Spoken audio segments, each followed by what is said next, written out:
Good evening, everyone. Welcome back to my YouTube live discussions.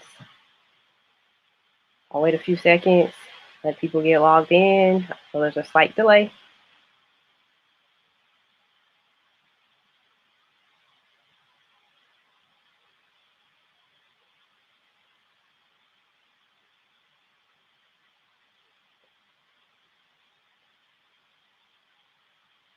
Again, welcome everyone to YouTube live discussions. I'm Nadia Ruffin, also known as Urban Farm Sister. Like to invite everybody that has not subscribed already to subscribe to my channel. You can do so by going to youtube.com/Urban Farm Sister. If you're watching from Facebook, make sure you like my page. Also, if you're interested in becoming a patron on my Patreon, you can do so by visiting patreon.com/Urban Farm Sister. Hello, Shanika Betford. How are you doing? I did get your papers. I didn't get to read through all of them.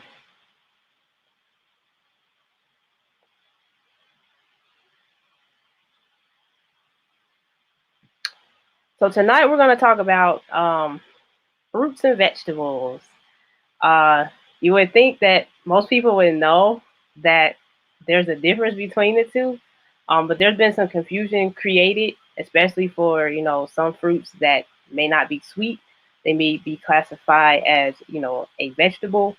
But we're going to explain what makes something a fruit, what makes something a vegetable, and then we're going to go through some other things like laws and things that created false vegetables and things like that. So thank you guys for tuning in. We'll get started. I'll just go away another 10 seconds or so, but I know there's a delay between the two platforms.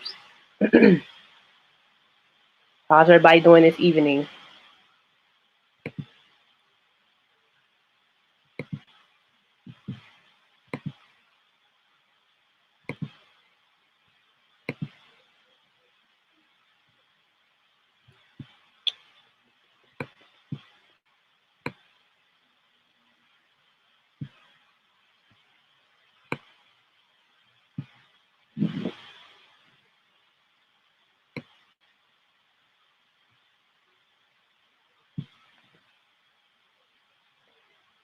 All right, so a little bit about myself. For those of you that do not know me, again, my name is Nadia Ruffin.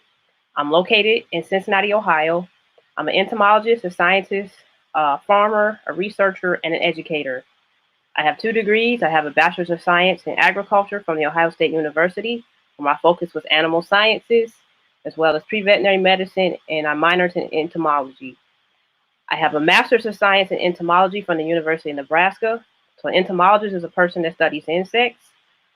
So that's where I got my master's degree from. Like I said, was the University of Nebraska, and that's what I do is I study insects and I, teach people about them. My focus in my graduate program was actually medical entomology. Those are insects and arthropods that cause disease, but I found people don't know anything about any of the arthropods, so I teach about all of them. I'm an owner of a urban farm here in Cincinnati called Kiwi Produce. I purchased an empty lot and turned an empty lot into a farm. And I also started a nonprofit called AgriCademy Inc., where I teach people about the agriculture industry beyond just farming. When people hear the word agriculture, they instantly think of a farm. While farming is a big component of agriculture, there are a lot of other, industries that fall under that agriculture branch. So that's what I do is I go and I teach youth about that, but I also do research. So I do entomological research, you know, biotechnology and things like that. So with the biotechnology, entomology, and the automation research that we do, I started a lab which I'm co-owner of called AgriCademy Labs LLC, and that's in that particular business we offer laboratory services as well as agricultural services and things. Like I said, I'm an urban farmer and I grow my produce in hydroponics as well as in soil. So I teach classes in hydroponics and aquaponics. I also teach classes in beekeeping, keeping chickens, and a host of other things that that can occur on a farm. I have years of experience in floriculture. My family owns a flower shop here in Cincinnati called Blossoms Florist, and it's been in existence for over 40 years. And then I have a very dense background in veterinary medical research. Once I graduated from undergrad, I was really interested in going to vet school, but I was also interested in disease transmission, especially diseases that were transmitted by either animals, like zoonotic diseases, as well as arthropod-borne, like things like Zika virus and dengue and things like that. So I worked in labs and things, and I researched, a lot of different diseases. I worked in lab animal medicine and things like that. So before I became, the urban farmer, educator, entomologist, my background was in, disease research and things.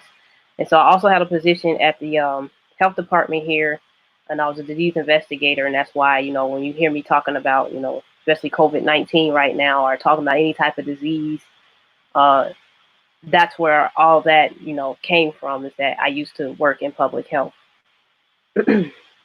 So today we're going to talk about what is food science. We're going to talk about what's a fruit and what's a vegetable. We're going to dissect the pizza. And the dissecting mean we're going to explain like what's a fruit, what's a vegetable on there. Um, we're also going to talk about how a tomato became a vegetable. Then we're going to talk about what is a mushroom. And then I have 2 homework questions like I did the last time that you guys can do if you'd like to. And then we'll just talk about the online school just briefly. So any questions? So what is food science? So food science is it's many things. It's not just one, particular subject. Food science involves chemistry, biology, microbiology, law, statistics, nutrition, physics, horticulture, animal science, biochemistry, and engineering. So food plus science equals awesome. So definition of food science is the study of the physical, biological, and chemical makeup of food and the concepts underlying food processing. So food science is a big industry to get in under agriculture. Um, a person that works in food sciences is called a food scientist.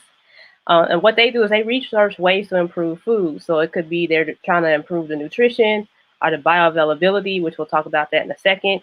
They could be researching or working on, improving food safety, so we don't have things like, disease outbreaks associated with, enteric bacteria that may come from, out on the field and things like that.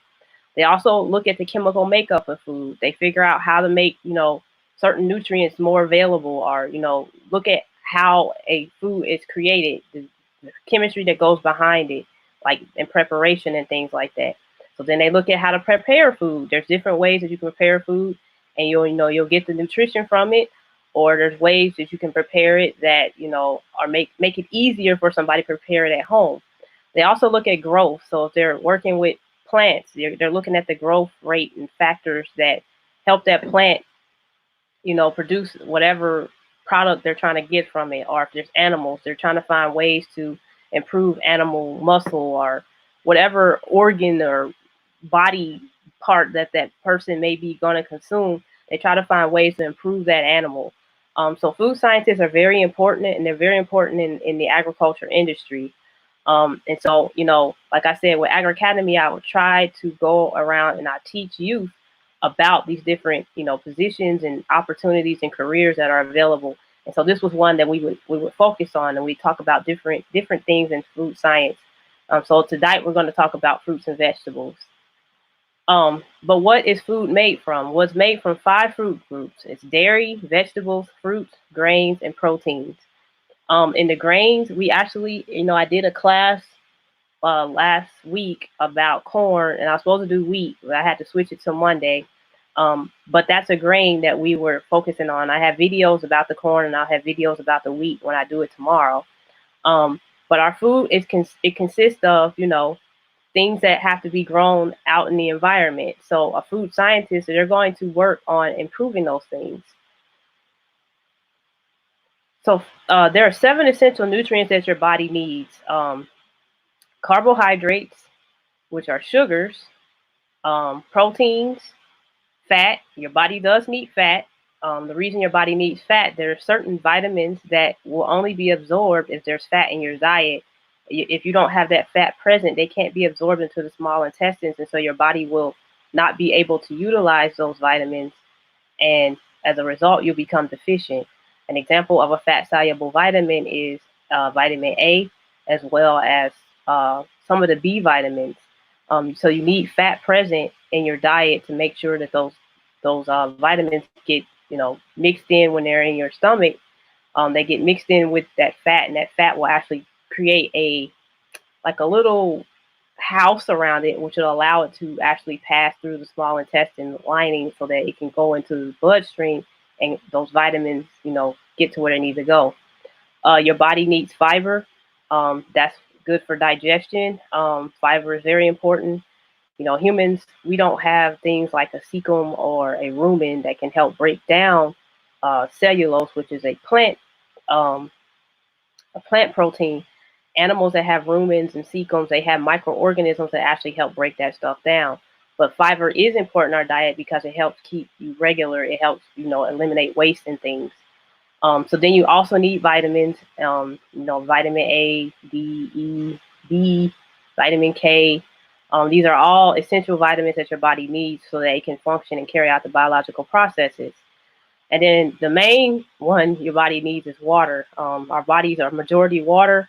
Cells, they need water. All types of things in your body require water. So that is very important that you have that. Hey, Erica Parker, how are you doing? Hi, Alexis. All right, so bioavailability. Bioavailability is the ability of the body to absorb and use nutrients you get from your food. Things that affect bioavailability are food preparation. So things like if you're eating, we'll use carrots as an example. If you eat a raw carrot, you're not going to get all the nutritional benefit from that carrot versus if you ate a carrot that went through some type of processing. And I'm not talking about like, when you have processed foods or they added all these chemicals and stuff. The process would be like cooking it or putting it through a blender, and what you're trying to do is break up that cell wall to release those nutrients out of that plant or out of that plant material.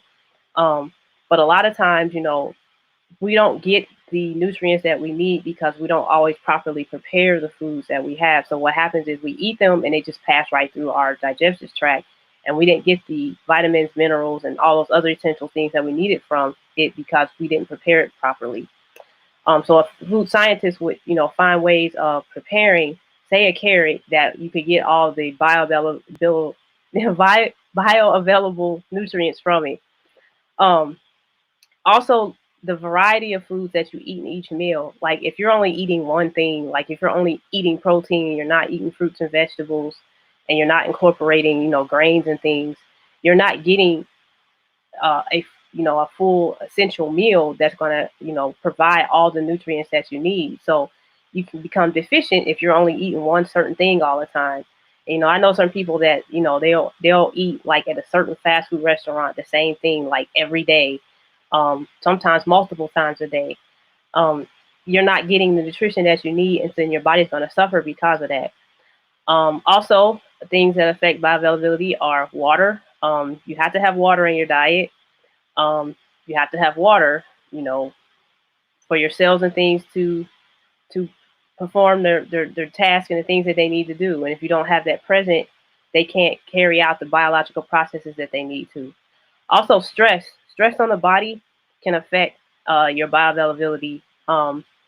Sometimes when you're stressed out, you may eat something and people say it goes right through them, like your body it wasn't able to digest it properly, or you may be eating the wrong things when you're stressed. A lot of people, when they get stressed, they want to eat a whole bunch of sweets or something, and as a result they're not eating the other food groups and they're only eating junk, and so as a result they're not eating what their body would need, and so that will cause problems as well.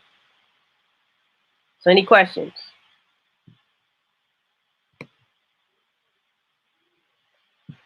All right, so people always say fruit doesn't go on pizza when people go and order pizza that has like pineapples on it. So I had this little hypothetical thing, and we're gonna dissect this pizza, but we're gonna talk about it later. But say you ordered a what is called a veggie pizza. So the crust would be made of wheat. This the sauce would be made of tomatoes, marinara sauce.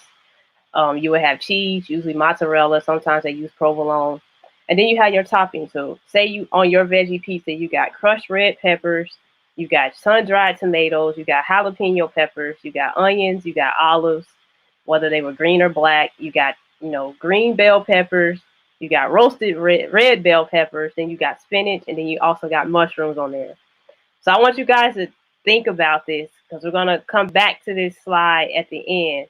But I want you to tell me which toppings on this pizza after we go through the lesson are actually real vegetables. And like I said, we'll revisit this in the end.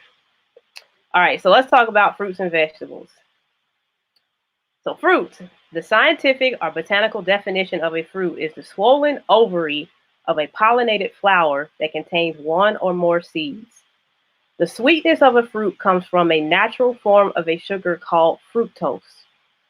Not all fruits are sweet though. They all produce the fructose, but some of them produce fructose at higher levels, so that makes them extremely sweet versus others they don't always produce that, high level of fructose.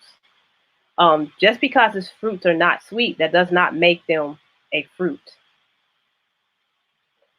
So with fruits, they can actually be broken down. There's different types of fruit. So there's the general fruit, but then you can break down fruits into two categories that then also break them down into fruit types. And so we're going to go through each one of these types for fruits that we actually consume. There was a few on here that, we don't really consume plants from those type of fruit groups, so I didn't really touch on them. But fruits can be classified in two categories. They can either be a dry fruit or they can be a fleshy fruit.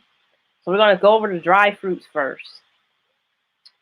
So the first one we're going to talk about is an achene. An achene is a small, dry, one-seeded fruit that does not open to release its seed. So an example of an achene would be a sunflower seed. They call them sunflower seeds, but in actuality, it's a fruit. The outside of the sunflower seed is actually like the shell, and inside of there you actually have a seed. So it's a fruit that's encasing one little seed in there. Also, strawberries, they're not berries, and we're going to talk about those when we get to the fleshy fruits, but they're actually an achene as well. So each one of those little spots you see on a strawberry is actually a fruit within a fruit. So those little spots that everybody calls seeds, that's actually a fruit, and there's actually a seed inside of that hard, brown little shell. Now that fleshy outside part, what we consume, it just holds those achenes, on there, but it's the little brown part is the actual fruit that has a seed inside of it. All right, so next we're going to talk about caryopsis, which is a dry, one-seeded fruit in which the ovary wall is united with the seed coat, typical of grasses and cereals. So when you think of a wheat, they call it a grain, but in reality, botanically, that's an actual fruit. It has an outside shell, and then you can crack it open, and there's actually a seed inside of there. The same thing with corn. Corn is actually a fruit. Even though they classify it as a grain, it's a fruit. And then again, inside that corn, they have the outer shell, the yellow part we see, but inside of there is an actual seed in there. So things like wheat, barley, corn, all the grass, cereal grains that we consume, when what we harvest that we call grain is actually fruits. All right, so a nut. A nut is a fruit composed of an inedible hard shell and a seed, which is generally inedible. Generally edible. So things like walnuts, cashews, things like that, those are considered nuts. Now, when we talk about legumes, this is a dehiscent fruit, which means it releases their seeds by splitting open along two seams, though some, such as peanuts, which is also a legume, and carobs, I don't know what those are. I've never seen those. Do not naturally open. Um, but peanuts. So peanuts are legumes. They are not actual nuts. They're legumes. They actually grow underground. I don't know if you guys have ever seen a peanut plant actually grow. I have a whole bunch of pictures of some when I grew some about 2 years ago. But the legumes, if you think of like a pea pod, that's an actual fruit. The pod itself is the fruit, and inside of there you have what are called the seeds. So what we eat are those actual seeds from that pea pod. Does anybody have any questions? Hey, Earth Angel, how you doing? Yes, Alexis. Yep, sunflower seeds are actual fruits. All right, so berry. Now we're gonna talk about fleshy fruits. We already talked about the dry ones. Now we're gonna talk about the fleshy fruits. So an example of a fleshy fruit is a berry, which is a juicy, rounded, brightly colored, sweet, sour, or tart, and it does not have a stone or pit, although many pips or seeds may be present. So an example of a berry would actually be a tomato, a pepper, an eggplant. You know, we always think of like things like strawberries, and actually strawberries are not even berries. They're, like I told you, they're achenes. So anything that has fruit, it has a fleshy outside. It's a fruit that has fleshy outside, and it has the seeds inside that fleshy area. That would be considered a berry. So then we have what is called a pepo, and this is actually another type of berry that actually has a hard, thick rind. So an example of a pepo would be most of the fruits that develop in the squash family, especially like watermelon, cucumbers, and things like that. Those are actually considered pepos, and those are actually considered berries because again, you have a fleshy inside, but you have a hard outer rind. But on the inside, you have those seeds, and they're just inside that flesh. Hey Frank, how you doing? Just got back from the grocery store getting fruits and vegetables. Cool. So now you'll be able to classify them based off what they really are after you watch this presentation. All right, so a drupe. A drupe is a fleshy fruit with a thin skin and a central stone containing that seed. So an example of this would be like a peach or a plum, things like that. They actually have that center that's like hard. And actually inside that hard center part is where you actually find the seed. So it has two different layers. It has that fleshy outside layer, and then it has that hard stone layer inside of there. And inside of that stone is actually the seed inside of there. Then we're going to talk about a pome. So a pome is a fruit consisting of a fleshy and large receptacle and a tough central portion containing the seeds. So an example would be a apple or a pear. These are considered pomes. So they have, most of the time their fruits are in the center, and a lot of times there may be a hard like structure on the inside that that will have the seeds encased in that little central area. Now, when you eat an apple, you know, people always eat them from the side because they think there's a core, but in reality, there is no core in the apple. If you ate it from the bottom or from the top, what you would find out there's no core there. It's just as you eating into it, you'll see, and as you get to the center, that's where the seeds are located. Now, there is like a little tissue inside of there that's kind of a little bit tougher, but you can eat that as well.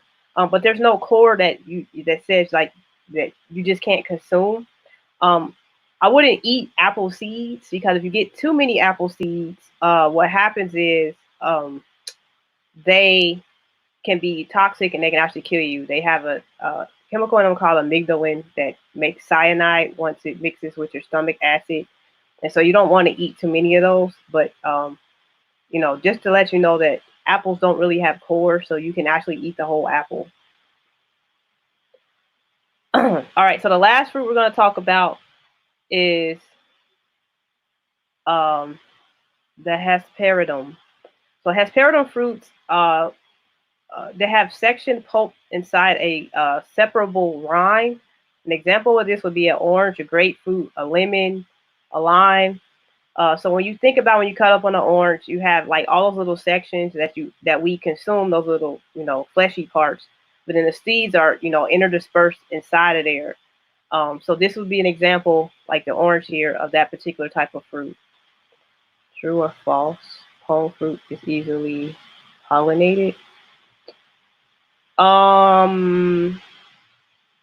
It can be if you have more than one. Using apples as an example, they can be easily pollinated. They can be easily pollinated if they if you have two trees. You have to have two trees to do cross pollination. So most apples that we consume are like hybrids. Um, they'll plant certain apples and then they'll have the other apples on the other side, and then pollinators come in. They just intermingle amongst those flowers, and they just take pollen everywhere, and they will pollinate those trees. Um, so they can be easily pollinated if you have more than one tree present. If you don't have more than one tree, they're not going to be pollinated. Also, with apples, when you first starting them out, you have to do what is called grafting, where you have to graft that. You have to grow it to a certain size. You cut off the top, and then you graft it onto what is called scion wood, and you allow it to grow from that wood. If you don't do that process, you'll never get any apples. The plant does not respond unless you carry out that process. All right, so vegetables. We talked about all the fruits. Now I'm going to talk about vegetables. So vegetables are the parts of a physical plant that we eat. So this would be things like leaves, stems, the roots, tubers, seeds, and the flowers are all considered vegetables. So they're mostly eaten cooked. There are vegetables that people do eat raw, like celery, and you can eat tomatoes raw and things. But for the most part, a lot of them are cooked, and cooking them actually makes their nutrients more bioavailable. So when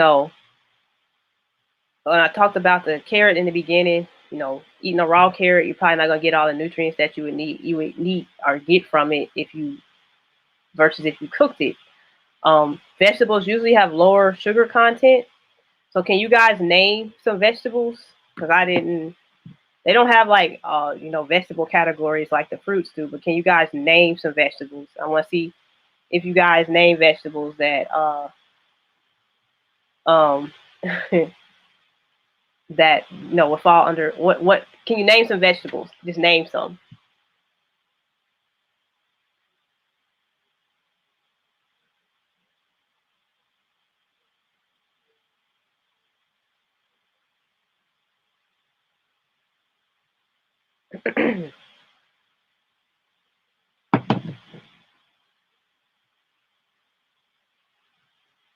So Shanika said cauliflower, kale, and broccoli. And yes, she is correct. So cauliflower and broccoli. The broccoli head. I don't know if I had that for your homework question. Yes, asparagus is a vegetable. Broccoli is a vegetable. So I know you weren't here from the beginning, Frank. But the difference between a fruit and a vegetable: fruits are going to have seeds in there. Vegetables are not going to have seeds. Vegetables are actually parts of the plant that we eat.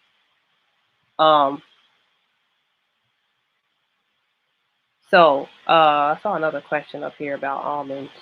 So almonds are drupes also. Yes, almonds are drupes. Lynn said potatoes and carrots. Yes, those are. Potatoes are actually underground stems um, on the potato plant. Now, if you have sweet potatoes, those are actually underground roots. Carrots, they're underground roots. What I was saying about the broccoli, the part of the broccoli that we eat is actually the head is actually flower buds.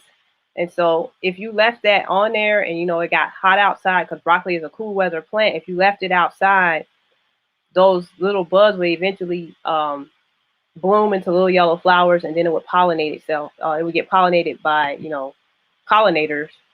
But The broccoli is a vegetable, so you're eating the flower buds from that plant. Shanika said okra. She thinks okra is a vegetable, but no, she thinks that's a fruit. Yes, okra is actually a fruit. It is not a vegetable. Okra has seeds in it. So remember, um, anything with seeds is going to be a fruit.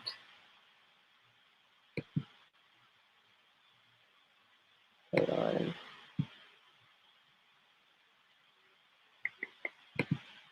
Hold on, I lost my screen for a minute. Earth Angel said, I feel so deceived. So a cucumber is a fruit. Yes, cucumber is a fruit. It has seeds in it.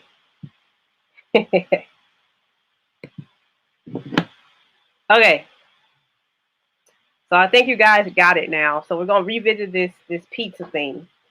Um so again, we ordered a veggie, what is called a veggie pizza. And our crust, it was wheat flour. Our sauce was tomato sauce. We had mozzarella cheese on it. And our toppings, we had crushed red peppers, sun-dried tomatoes, jalapeno peppers, onions, olives, green bell peppers, roasted red bell peppers, spinach, and mushrooms. So I want you guys to tell me on this list, which toppings on this pizza are the vegetables?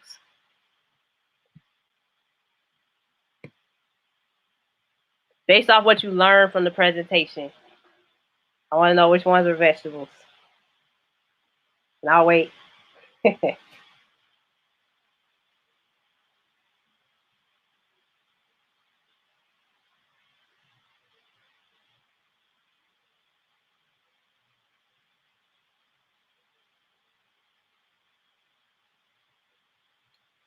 Is there a difference between a root vegetable, underground, and a above ground vegetable? So Frank wants to know, is there a difference between a root vegetable, underground, and a above ground vegetable? The only difference is where it's growing, but I mean, they're still going to be considered vegetables. If you're above ground and you're eating the stems or you're eating the leaves, you're just eating above ground vegetables versus the roots and things are underground. You're eating underground. You know, there's roots, there's tubers, there's um, underground. So uh, it, you know, it's still all vegetables because you're eating the parts of a plant. A vegetable is a part of the plant. All right, so Shanika said onions, spinach, and mushrooms are vegetables. Then Alexis said onions. Then Shanika said, I take it back about mushrooms. Um, and so she's saying mushrooms aren't vegetables, but she's saying the onions and the spinach are appreciable assets. So what do you think they are? What do you think the vegetables are appreciable assets?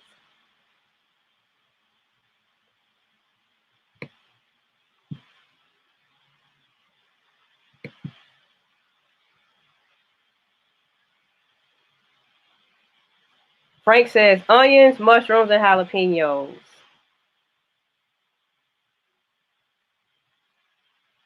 So I haven't said what bell peppers are yet. So you guys are just trying to guess based off of the presentation. You know, I went through it and I said fruits are, you know, anything that contains seeds, and vegetables are the parts of the plants that we actually consume. So with that, vegetables included things like leaves, roots, tubers, flowers, seeds, and things like that. So based off that and the list that I have here, you have to decide which of these toppings are fruits, which of these are vegetables, or which of these are none. Or so right now we're just doing the vegetables. So which ones were the vegetables based off the lesson?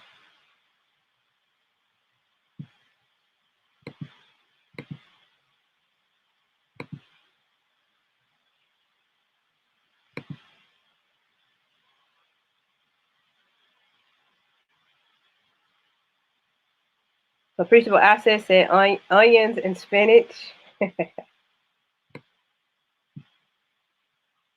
Frank's wrong.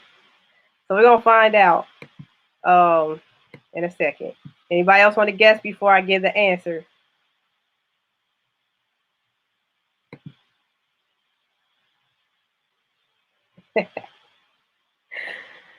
All right.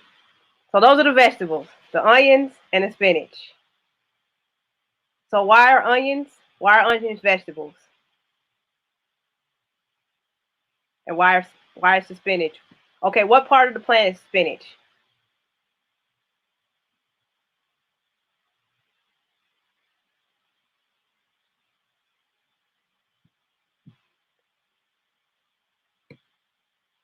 If you had a pizza with spinach on it, what part of the plant would it be?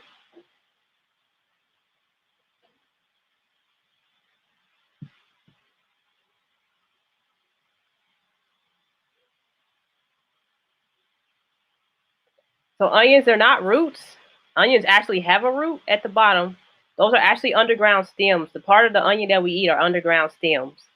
Um, so it is a vegetable, but it's not a root because they actually have roots. And I'm actually going to do a presentation about allium. So the all the onions and garlic and leeks and all that. So I'll teach you guys the structure of those plants. Um, but yes, the onion is a vegetable, and then the spinach. I see people saying leaves. Yes, that is the leaf part of the plant, the spinach. So when you have a pizza, our particular pizza here, even though they're classified as veggie, we got a whole bunch of other things on here that are not vegetables. So the crushed red peppers, they would actually be a fruit. The sun-dried tomatoes, that would be fruit. The jalapeno peppers, that would be a fruit. The olives, whether they're green or black, that would be a fruit. Um, the green bell peppers, that would be a fruit. The roasted red bell peppers, that would be a fruit. And mushrooms, we're gonna talk about them at the end because they're not a plant at all. So we're gonna talk about what they are. The wheat flour, it's actually would be a fruit. If you think about the fruit we talked about, they were caryopsis. The tomato sauce, it would actually be a fruit. So when people try to get on people for eating pizza with pineapples on it, and they try to say fruits don't go on pizza, as you can see, if you get any of those toppings, you're eating fruits on your pizza just like if you were eating the pineapple. So fruit does go on pizza. All right, so we're gonna talk about real quick how the tomato became a vegetable. So the Tariff Act of 1883. During this time period, the United States had an average tariff tax on incoming produce of between 30 to 40%. This act was also known as the Mongrel Tariff Act by its critics because it reduced high tariffs only marginally. So when this tariff was passed, they thought it was going to reduce that 30-40% down to a considerable amount, but it only reduced it to like 1.5%. And it left in place fairly strong protectionist barriers. So that meant after it was passed, it was so hard to, undo these taxes on these incoming, imports and things like that, that even though it passed, it didn't really change anything. Everything was still, high as I don't know what. This law did, however, exempt fruit, but not vegetables. And vegetables, they had a 10% import tax. So another law was passed by the Supreme Court in 1893. A tomato importer by the name of John Nix realized botanically his product was a fruit. So he was importing tomatoes into the United States, but tomatoes had been classified as a vegetable. And so what he did is he filed a lawsuit and said, you guys classified this as a vegetable, but in reality, I'm importing fruits, so I shouldn't have to pay a tariff tax on a fruit. So when he filed a lawsuit, like I said, he was claiming that tomatoes are fruit, which they really are fruits. But resulting in the unanimous decision, the U.S. Supreme Court decided that in the Nix versus Hedden lawsuit, that tomatoes are to be considered a vegetable for the purpose of them being taxed. So they made them vegetables just so they could tax them. During this time frame, I'm assuming that a lot of tomatoes were being imported, and so they can make a lot of money with these tomatoes being imported, and so if they classified them as what they really were as fruit, they could not make money on them. So they've classified them as vegetables, but in reality, they're actually fruits. Also, when it comes to like, dishes, the the judge over this case, his argument was, well, tomatoes, they're actually used in the main dish. They're not, he said they're using the main dish and they're not eating like a dessert. So they're not eating separate. And so that was his reasoning for calling it a vegetable, because, a lot of times people eat fruits. They will, if they eat an apple, they can eat an apple by itself. There are people, especially when people grow their own tomatoes, they will eat tomatoes, just right off the vine. But for the most part, he was saying because most tomatoes are actually mixed into a meal or whatever, that's what he was classifying them as vegetables. Because you're thinking about, vegetables, they're mixed in, or, if they're herbs or something, they're mixed into a meal, and that creates that meal, but it's not a dessert. You don't eat them separately, you eat them with something else. So his ruling was that it was going to be considered a vegetable so they can make money off of importing them. But in reality, tomatoes, they're not sweet like, say, apple or strawberry or something, but they are fruits. They contain seeds, and that's what that importer was saying. He did some research and he found out that his product was indeed a fruit, and so he tried, to win his case. But this country runs off capitalism, so they're going to make something right, even though it's wrong, so they can make money off of it. So that's how tomatoes became vegetables. But scientifically, botanically, they are actually fruits. So what about those mushrooms? So what are mushrooms? Well, mushrooms are actually fungi. So all mushrooms are fungi, but not all fungi or fungus are mushrooms. So they're just a type of fungus. They're often confused with plants, but in reality, mushrooms and fungi in general, they do not contain chlorophyll. So chlorophyll is the pigment in the plant that gives that green color that they actually use chlorophyll, chloroplast, and all that to carry out photosynthesis. The chlorophyll, absorbs the sun rays and it converts it to ATP and it breaks it all down.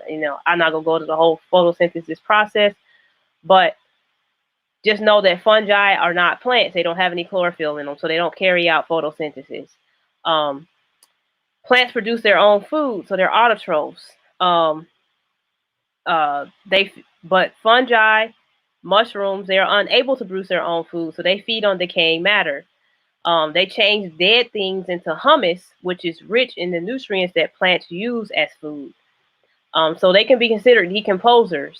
Most are decomposers, but there are some that are fungi. Some fungi that are actually parasites, which means they feed on living tissue.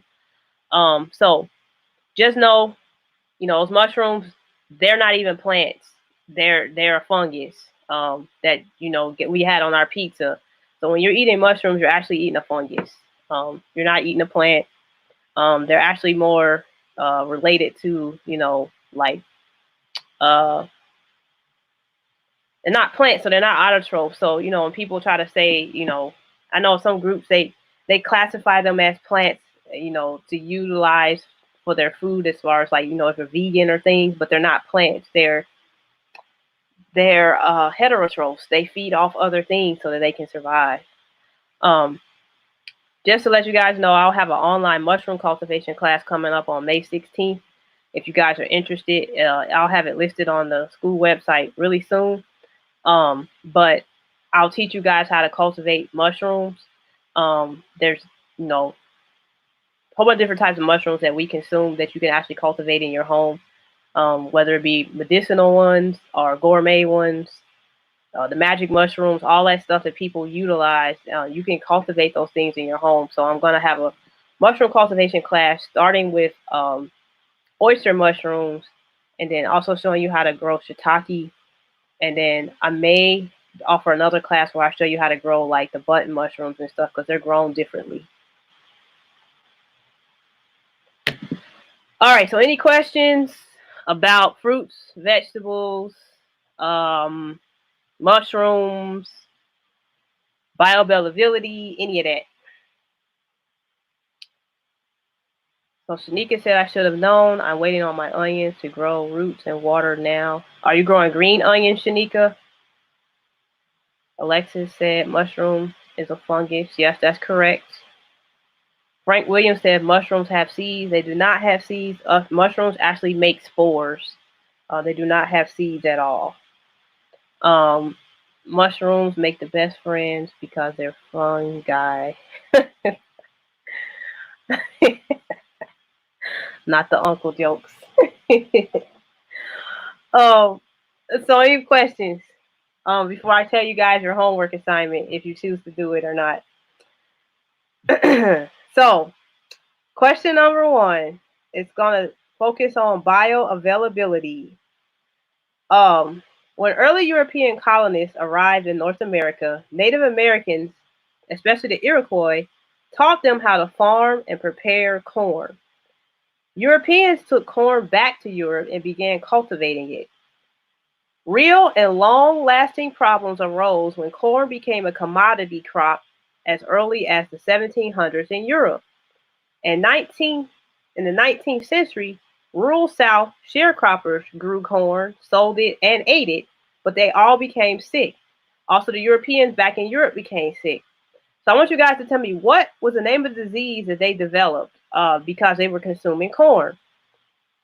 Then I want to so then the other part of this question is Native Americans that consume corn did not experience this disease. So again, I need you guys to name the disease. And then there was a process that they used on the corn. What is the name of that process? What nutrient does this process make bioavailable that essentially prevented the Native Americans from experiencing the disease the Europeans did? Yes, it would be maize or corn. Yes, it's the same. It's the same thing.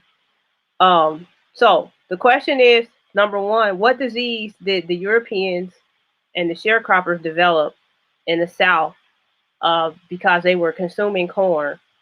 The Native Americans, they consumed corn, but they never experienced this disease. So they did some process with the corn or the maize, whatever one you call it. They did a process with it, and it made a certain nutrient available that, prevented them from actually getting this disease. So that's the first question.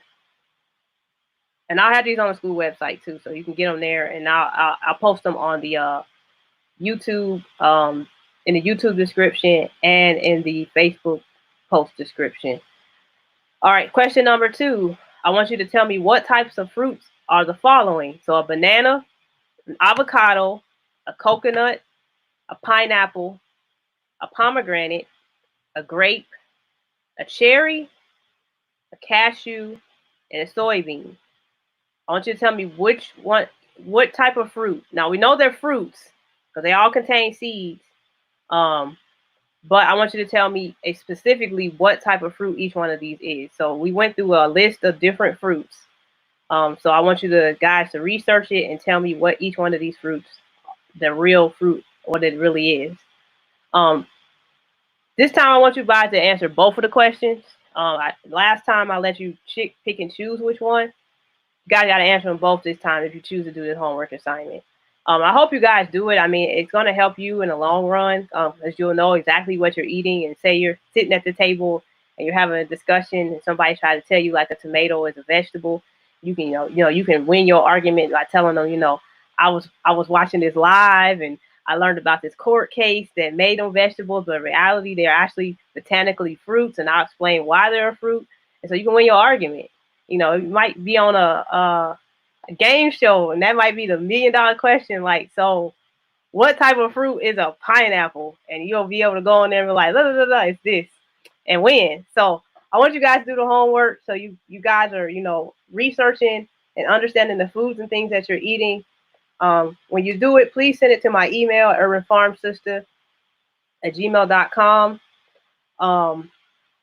But anybody have any questions about the homeworks? Questions? So again, school website, this is where the mushroom class will be listed if you're interested in taking it. Also have other classes on there. I try to update the YouTube lives that I do. I'm kind of behind, so I got to work on putting that up there tonight. Just so just so that I can stay caught up and you guys can get the information. But yeah, I'm kind of behind posting the lives on there and the you know the questions and the information that goes along with them. Again, if you guys need to contact me, you can do so. You can email me urbanfarmsister@gmail.com. That's the best way to contact me.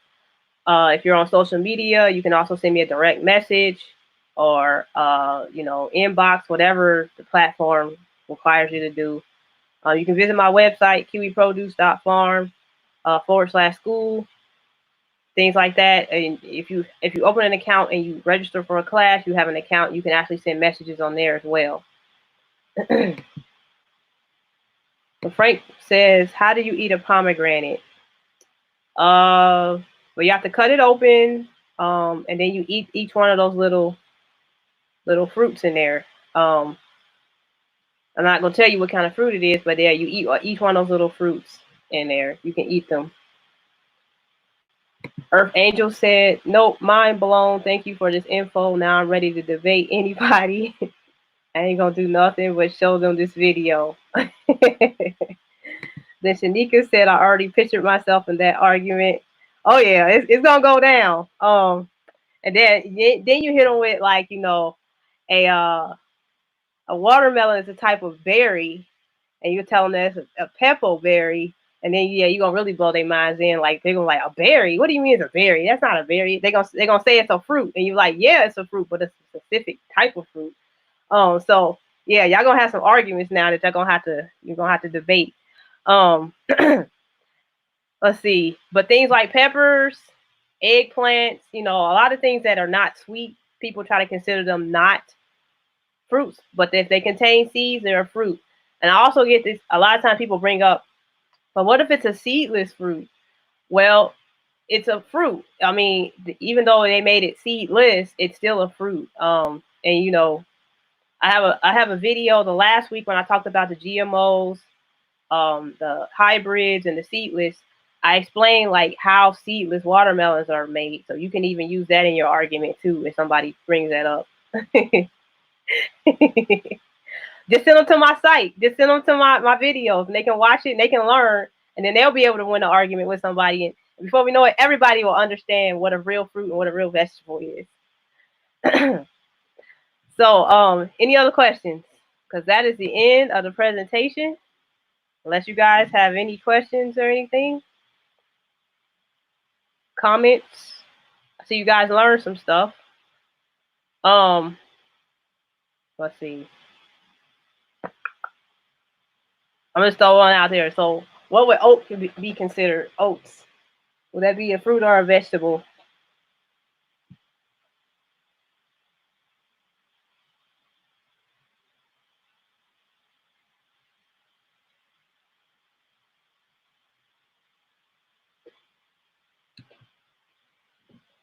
No, just doing an experiment.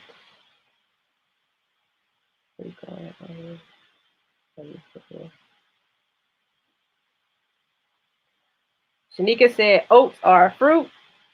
And yes, she is correct. Good job.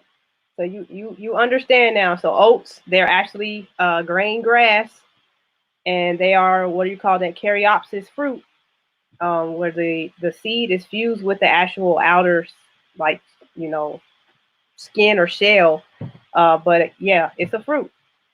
And Frank said, great job once again, Nadia. Thank you, Frank. Thank you very much.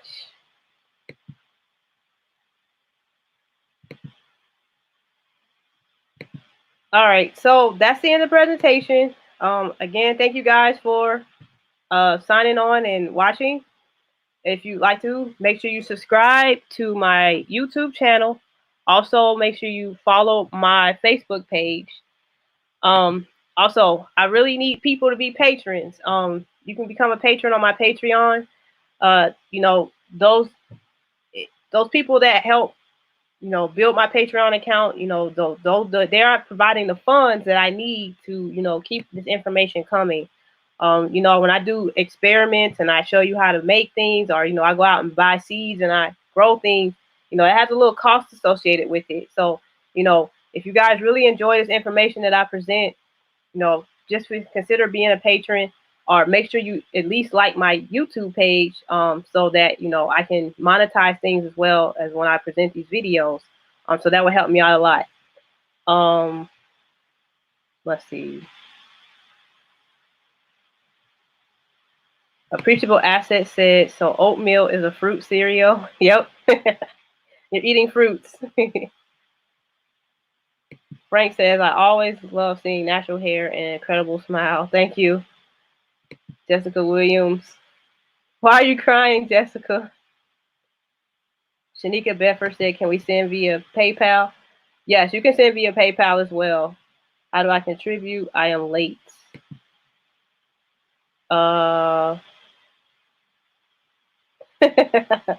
Appreciable Asset said his mind is blown. So here's my PayPal. What is my PayPal? Right here. That's my PayPal email. And then I have Cash App also.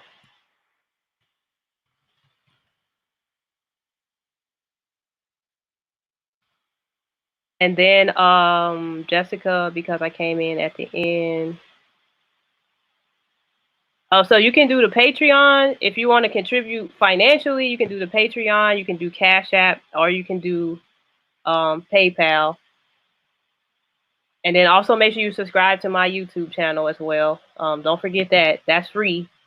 The more people I have watching, and the more people I have subscribed, it allows me to eventually be able to monetize things. So I'm still working on my watch hours. I went over the 1,000 follower limit, but now I got to get my watch hours up. So make sure you guys are watching all the videos, sharing them so other people can watch them, so that I can get that get those numbers up.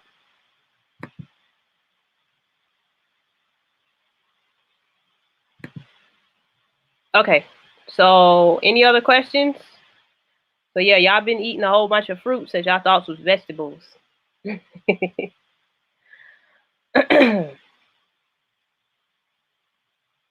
All right, so if you guys don't have any questions now, but you think of some later, please just send me an email or find me on social media and send me a message. Well, thank you, Shanika. Make sure you subscribe and also share the videos. If you don't use YouTube, make sure you share at least the Facebook video so people can get this information, so they can too be educated about all the stuff that I talk about. Also, make sure you subscribe on Instagram, because I share a lot of stuff on Instagram too that I may not always share on the other pages. So make sure you subscribe on there if you have an Instagram account. But again, thank you guys for tuning in, and I will see you. I'll see some of you probably tomorrow when I talk about the wheat. I'm gonna attempt to make bread. So we're gonna start making bread. I'm gonna practice again tonight, but we're gonna start the process tomorrow during the live. But first, I'm gonna tell you about wheat and how flour and bread and how all the science behind that, and then we're gonna try to make some simple bread. So I have not actually baked this bread yet, so I don't know how it's going to taste. I found like multiple recipes on YouTube as well as just the internet, and so I'm going to play around with them and see which one is going to work out. But I want you guys to get the information about wheat, and it's one of those grain grasses, which is actually a fruit, and that we're going to talk about that. We're going to talk about how gluten is made, what gluten is, and things like that. So I hope you guys can tune in tomorrow. And of course, I'll be back on Sunday. I haven't decided what my topic's going to be for next Sunday. It may be, I don't know yet.